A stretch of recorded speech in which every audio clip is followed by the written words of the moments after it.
In this video, Jordan Peterson talks about the different motivational systems in your body. The sense you have that when a bear is chasing you that that's dangerous, that doesn't seem to be merely psychological in a sense. Like, it's not merely, in a sense, it's not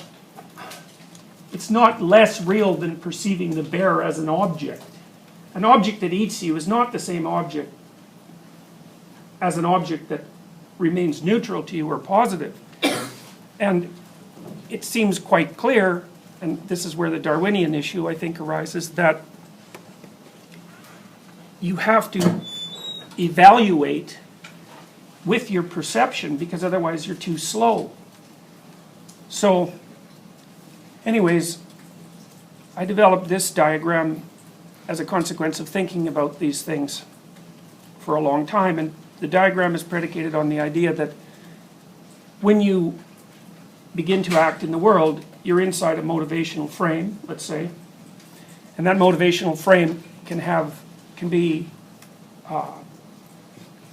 instantiated or put into practice by, or put into place by any number of underlying motivational systems. Some of them, the more basic motivational systems that we share with animals going far back down the evolutionary chain, and some of the more complex mixtures of emotional or of motivational drives that have been organized across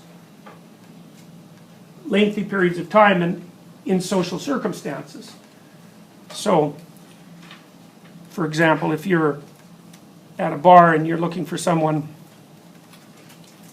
it's not really reasonable to say, we'll take the simple case, it's not really reasonable to say that your behavior is motivated by sex, because that's what happens only if you're actually in a sexual act. Before that, the motivations are multiple, and they have to be, because otherwise you wouldn't have the sophistication to begin a conversation with anyone. And so to think of that as driven in some sense by sexuality means either to consider a much more expanded notion of sexuality or to not consider it driven in that manner. Now, I think it's reasonable to make the presumption that you're motivated to move ahead, and we know that for a variety of reasons. Partly that's because if you look at the brain at the level of the hypothalamus, which is a very, very archaic and primordial subsystem in the brain, then it's roughly divided into two parts, and one part is responsible for a lot of the things that we consider basic motivations. And the other part is responsible for exploration. And that's, so the dopaminergic tracts whose operation underlies movement forward and incentive reward, and what you generally experience as the sorts of positive emotions associated with hope and excitement and curiosity, that system is instantiated in the hypothalamus, and a lot of the hypothalamus is devoted to it.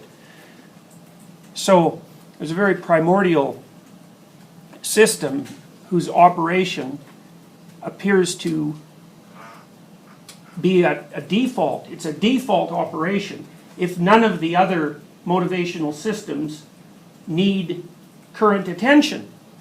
Well, the other default, I suppose, is sleep or rest, and you can certainly see that in animals, because, you know, if you have a cat, you'll notice that they sleep. Of course, they're nocturnal, but they sleep a large part of the day, and so do dogs. So, you know, if you're not looking for a partner, if you don't want to play, if you're not hungry, not thirsty, and so on, not under the grip of any direct biological necessity, let's say, then your default position is to rest or sleep or to explore.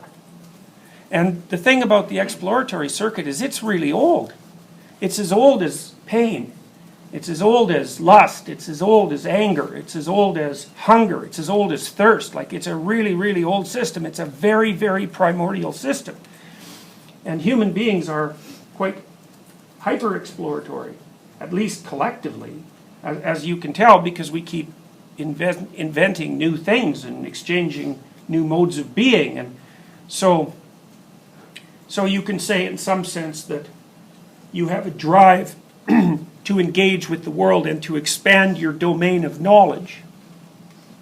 And the reason that you have that is because the human race has gambled on that as a sufficient means of ensuring adaptation into the future. And it's a strange one, because most animals are very, very conservative. In fact, most human societies are very, very conservative. So, it's certainly possible for even relatively modern human societies, so let's say those that have arisen in the last 50,000 years, to remain relatively unchanged for periods during that time of up to 10,000 years. That seems to be what happened, for example, with regards to the original inhabitants of Australia. And so it's stasis that's the norm, not transformation. And even societies that we feel were very dynamic, like, let's say, ancient Egypt, still there are indications in the archaeological record of relatively unchanged customs and practices for periods that you would count in the thousands. So most animals and many societies bet that just doing the same thing over and over is going to do the trick. And human beings, well, that isn't what we're like. And God only knows how that originally came about. It was the conjunction of many, many processes and forces, and it would be very, very difficult to tell a complete causal story. But anyways, here we are. Now, it's reasonable to think of us as motivated to move forward and motivated to explore. And so that's the fundamental motivation for engaging with the world, apart from anything that's, let's say, strictly lower level biological.